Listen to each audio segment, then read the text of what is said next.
Hi hello ಎಲ್ರಿಗೂ ನಮಸ್ಕಾರ. Welcome back to YouTube channel dreams with Deepa ಚಾನಲ್ಗೆ ಸ್ವಾಗತ ಸುಸ್ವಾಗತ. ಯಾರ್ಯಾರೆಲ್ಲ ಸಬ್ಸ್ಕ್ರೈಬ್ ಮಾಡಿದೆ ಅವ್ರಿಗೆಲ್ಲ ಮತ್ತೊಮ್ಮೆ ಸುಸ್ವಾಗತ ಅಂತೇಳಿ ಎಲ್ಲರೂ ಸಹ ಖುಷಿಯಿಂದ ಇರ್ರಿ. ನಾನು ಸೂಪರಾಗೇ ಇದ್ದೀನಿ, ನೀವು ಸೂಪರಾಗಿರ್ರಿ. ನಾನಿವತ್ತು ಮನೆಯಲ್ಲೆಲ್ಲ ಕೆಲಸ ಮುಗಿಸ್ಕೊಂಡು ಊಟ ಮಾಡಿಕೊಂಡು ನಾನಿವತ್ತು ಊರಿಗೆ ಹೋಗ್ಬೇಕಾಗಿತ್ತು. ಯಾಕಂದರೆ ಒಂದು ಫಂಕ್ಷನ್ ಇತ್ತು, ಅದು ಕಾರಣಕ್ಕೋಸ್ಕರ ಫಂಕ್ಷನ್ ನೋಡ್ಕೊಬರೋಣ ಅಂತ ನಾನು ಇವತ್ತೇ ಟ್ರಾವೆಲ್ ಮಾಡ್ಕೊಂಡು ಬಸ್ಸಲ್ಲಿ ಹೋಗ್ತಾಯಿದ್ದೀನಿ. ಬಟ್ ನನ್ನ ಮಗಳು ಕೂಡ ಅಲ್ಲಿ ಇರೋ ಜನಗಳನ್ನ ನೋಡಿ ತುಂಬ ಆ್ಯಕ್ಟಿವ್ ಆಗಿ ನೋಡೋದು ಮಾತಾಡೋದು ಎಲ್ಲ ಮಾಡ್ತಾಯಿದ್ಲು. ತುಂಬಾ ಖುಷಿ ಆಯಿತು ಬಸ್ಸಲ್ಲಿ ಟ್ರಾವೆಲ್ ಮಾಡಬೇಕಾದ್ರೆ.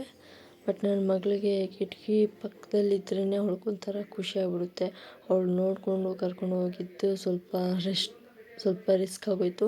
ನಾನು ಹೋಗಿ ಮತ್ತು ಮಾಲೂರಲ್ಲಿ ಏನೇನೋ ಸ್ವಲ್ಪ ಐಟಮ್ಸ್ ಬೇಕಾಗಿತ್ತು, ಅಂದರೆ ನಮ್ಗೆ ಬೇಕಾಗಿರೋ ಸಾಮಗ್ರಿಗಳೆಲ್ಲ ತಗೊಂಡು ನಾನು ಮತ್ತೆ ಹೋಗ್ತಾಯಿದ್ದೀನಿ. ಅಷ್ಟೊತ್ತು ನಮ್ಮ ತಮ್ಮ ಕೂಡ ಬಂದ. ನಮ್ಮ ತಮ್ಮ ನಮ್ಮ ಅಮ್ಮನ ಕರ್ಕೊಂಡು ಮನೆಗೆ ಹೋಗಿದ ತಕ್ಷಣ ನಮ್ಮ ಅಕ್ಕ ಕಡಲೆಕಾಯಿ ಬೇಯಿಸ್ಕೊಟ್ಟಿದ್ರು. ಸ್ವಲ್ಪ ಕಡಲೆಕಾಯಿ ಕೂಡ ತಿಂದು, ಹಾಗೆ ಇವತ್ತು ಸ್ವಲ್ಪ ಹಾಲು ಪಾಯಸ ಮಾಡೋಣ ಅಂತ, ಸ್ವೀಟಾಗಿ ಏನಾದರೂ ಹಾಲು ಪಾಯಸ ಮಾಡೋಣ ಅಂತ ನಾನು ಶಾವಿಗೆ ಹಾಕ್ಕೊಂಡು ಸ್ವಲ್ಪ ಚೆನ್ನಾಗಿ ಫ್ರೈ ಮಾಡ್ಕೊತಾ ಇದ್ದೀನಿ. ಹಾಗೆ ಹಾಲು ಪಾಯಸ ಯಾವ ಥರ ಮಾಡೋದು ಅಂದರೆ ತೆಂಗಿನಕಾಯಿ ಹಾಲಲ್ಲಿ ಪಾಯಸ ಮಾಡ್ತಾಯಿರೋದು. ಅದು ಯಾವ ಥರ ಇರುತ್ತೆ ಅದು ನೋಡೋಣ ಬನ್ನಿ. ನಾನು ತೆಂಗಿನಕಾಯಿ ಎಲ್ಲ ಕಟ್ ಮಾಡಿ ಒಂದು ಜಾರ್ಗೆ ಹಾಕ್ಕೊಂಡು ಸ್ವಲ್ಪ ಹಾಲಿದ್ರೆ ಹಾಲು ಹಾಕ್ಕೊಳ್ಳಿ, ಇಲ್ಲಾಂದರೆ ಹಾಲು ಕಾಯಿಸೋದಕ್ಕೆ ಇಟ್ಕೊಳ್ಳಿ. ನಾನು ಇದಕ್ಕೆ ನೀರು ಬೇಕಾದರೂ ಆ್ಯಡ್ ಮಾಡ್ಕೋಬೋದು. ಹಾಲು ಎತ್ಕೊಂಡು ನುಣ್ಣಗೆ ತರಿಯಾಗಿ ಇಟ್ಕೊಂಡಿದ್ದೀನಿ. ಹಾಗೆ ಒಂದು ಕುಕ್ಕರಲ್ಲಿ ಅದಕ್ಕೆಲ್ಲ ತೆಂಗಿನಕಾಯಿ ಹಾಲು ಎಲ್ಲ ಹಾಕಿ ಸ್ವಲ್ಪ ಚೆನ್ನಾಗಿ ಮಿಕ್ಸ್ ಮಾಡ್ಕೊತಾ ಇದ್ದೀನಿ. ಸ್ವಲ್ಪ ಚೆನ್ನಾಗಿ ಕುದಿ ಬರೋವರೆಗೂ ಕಾಯಿಸ್ಕೋಬೇಕು. ಯಾಕಂದರೆ ಹಾಲು ಪಾಯಸಕ್ಕೆ ಈ ಥರ ಮಾಡಿದ್ರೆ ತುಂಬ ಟೇಸ್ಟಾಗಿರುತ್ತೆ, ಸಖತ್ತಾಗಿರುತ್ತೆ. ಮತ್ತು ನಾನು ಹಾಲೆಲ್ಲ ಕಾಯಿಸ್ಕೊತಾ ಇದ್ದೀನಿ. ಅದಕ್ಕೆ ಸ್ವಲ್ಪ ನೀರು ಹಾಕಿದೆ. ಬಟ್ ಈ ಥರ ಎಲ್ಲ ನಾನು ಒಂದು ಸಲ ಟ್ರೈ ಮಾಡೋಣ ಅಂತ ಇವತ್ತು ನಾನು ಹಾಲು ಪಾಯಸ ಮಾಡ್ತಾಯಿದ್ದೀನಿ. ಉಕ್ಕು ಕೂಡ ಬಂದಿತ್ತು. ಅದಕ್ಕೆ ಸ್ವಲ್ಪ ಬೆಲ್ಲ ಮತ್ತು ಒಂದು ನಮ್ಗೆ ಎಷ್ಟು ಬೇಕೋ ಅಷ್ಟು ಬೆಲ್ಲ, ಸ್ವಲ್ಪ ಸಕ್ಕರೆ ಕೂಡ ಹಾಕಿ ಚೆನ್ನಾಗಿ ಮಿಕ್ಸ್ ಮಾಡ್ಕೊತಾ ಇದ್ದೀನಿ.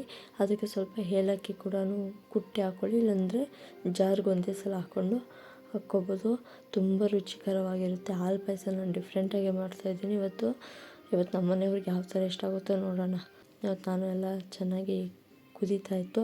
ಅಷ್ಟೊತ್ತಿಗೆ ಸ್ವಲ್ಪ ಶಾವಿಗೆ ಫ್ರೈ ಮಾಡ್ಕೊಂಡಿದ್ವಲ್ಲ ಅದನ್ನು ಹಾಕಿ ಮಿಕ್ಸ್ ಮಾಡ್ಕೋಬೇಕು. ನೋಡಿ, ಇವತ್ತು ಉಕ್ಕು ಬಂದು ಕುಕ್ಕರ್ ಮೇಲೆಲ್ಲ ಉಕ್ಕು ಬಂದುಬಿಟ್ಟಿದೆ.